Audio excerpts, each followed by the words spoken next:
Nothing about the day spelled disaster. The sun was shining and everything seemed to be well in place as I drove down the familiar streets. The chapel was fully packed when we arrived. Almost everyone had come to pay their last respects. I surveyed the place and was satisfied to see everything was in place.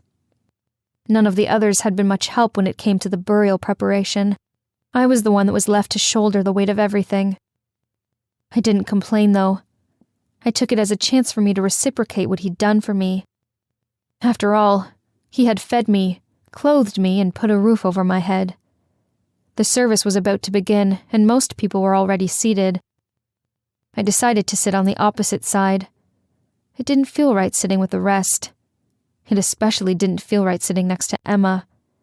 Mom, why are we sitting here? Shouldn't we sit next to Grandma? Noah asks, pointing at where the others were. Of course, we were getting weird looks, but I didn't care. After all, it wasn't a secret that I wasn't wholly accepted by the family after everything that happened. Most people are already seated. I don't want us to cause a fracas. I lie. He looks like he doesn't believe me, but chooses to let it go. The father arrives and the sermon begins, just as I feel someone sit next to me. I tense. I would know his presence and cologne anywhere. I don't know what he was doing seated here. He should be with his precious Emma. In fact, I would prefer if he were there. Damn, I sound bitter. Which I was. Bitter, angry, and hurt. Dad! Noah whisper yells, which causes a few people to turn and look at us. I glower at them, making them turn back around. Can I sit between the two of you? Noah whispers to me. I breathe a sigh of relief. Thank goodness for small miracles. I wouldn't have to be near his suffocating presence. Stealthily moving us, I'm able to switch seats with him. The moment we do, I feel the tension ease up a little. We must all leave this world one day. The question is, how will you leave it? Will you have made a difference? Changed it and touched the lives of those you have met along the way? Or will you leave it with regrets? The preacher possesses the question. I can't help but think about it. If I were to die today, who will attend my burial? Will those around me even care? Who am I kidding? They wouldn't. They would probably hold a celebratory feast. The only one who will be affected by my death will be Noah. Just him and no one else. It's honestly sad, the life I have. I don't have any friends, mostly because I hold myself back. Living under the perfect shadow that was Emma nailed in the fact that I can never be good enough for anyone.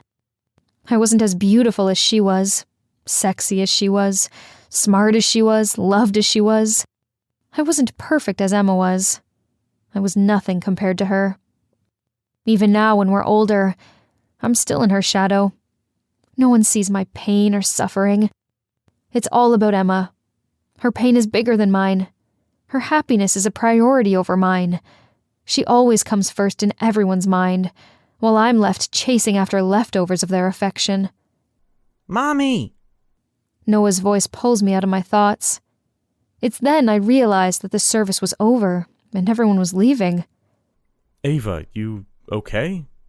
His deep voice always makes me shiver. I don't want to talk to him, let alone look at him. But I'll have to, because for the next 10 years we'll be sharing Noah's custody. Shrugging my shoulders, I stand up without looking at him. I know it seems rude, but I just can't look at him. Not when the memory of him staring lovingly at Emma is still fresh in my mind. Come on, Noah, let's go. He jumps up and we walk towards the door. Once we're outside, we're bombarded by a crowd of people wanting to give us their condolences. I spot some of my colleagues and wave at them. We hadn't buried Father yet, and I was already drained.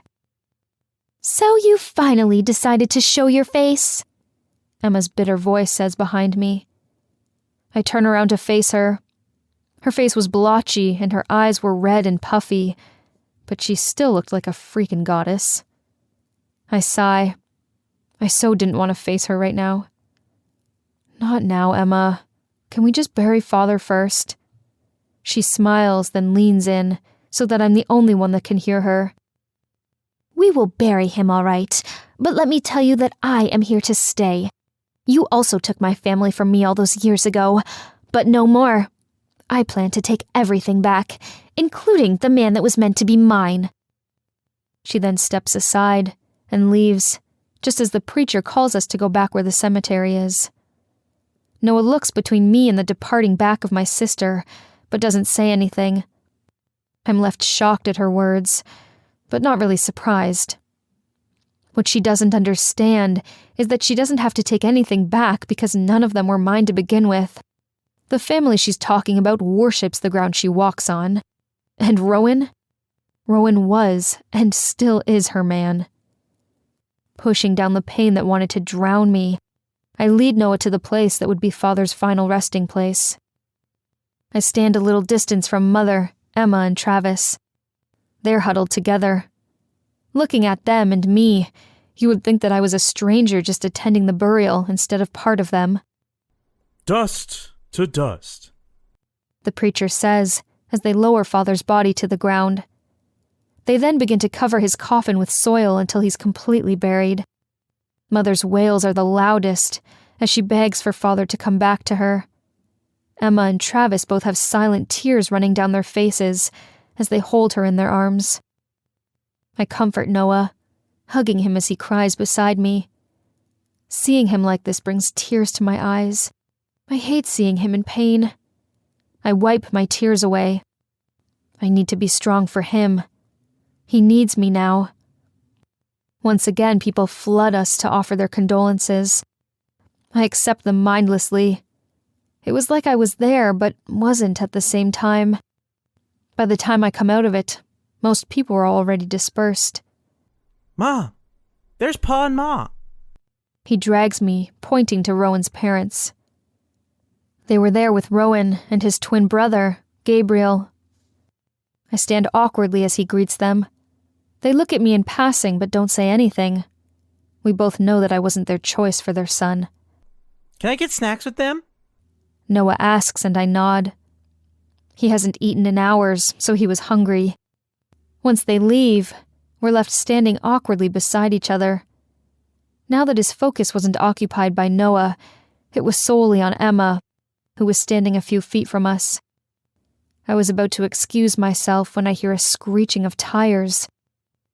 Everything happened so fast. Men with guns open fire. The minute they started shooting, I saw Rowan dive for Emma. I stood shocked as I watched him protect her with his body. I can't believe he abandoned me to protect her. Why was I even surprised? This just proved I'll never be his priority. Seeing him protect her with his life completely broke something inside me. watch out! A man with a bulletproof jacket shouted at me. He pushed me out of the way, but it was already too late. Something pierced my skin, and I fell from the impact of the hit. My breath knocked out of me. Someone call an ambulance! He knelt down next to me and put pressure on the wound. I was confused, dizzy, and in pain. I went to tell him I was okay, but then I saw blood soaking my dress and his hands. I hated the sight of blood. "Oh God, Noah," I whispered. He was my last thought, right before everything faded into darkness.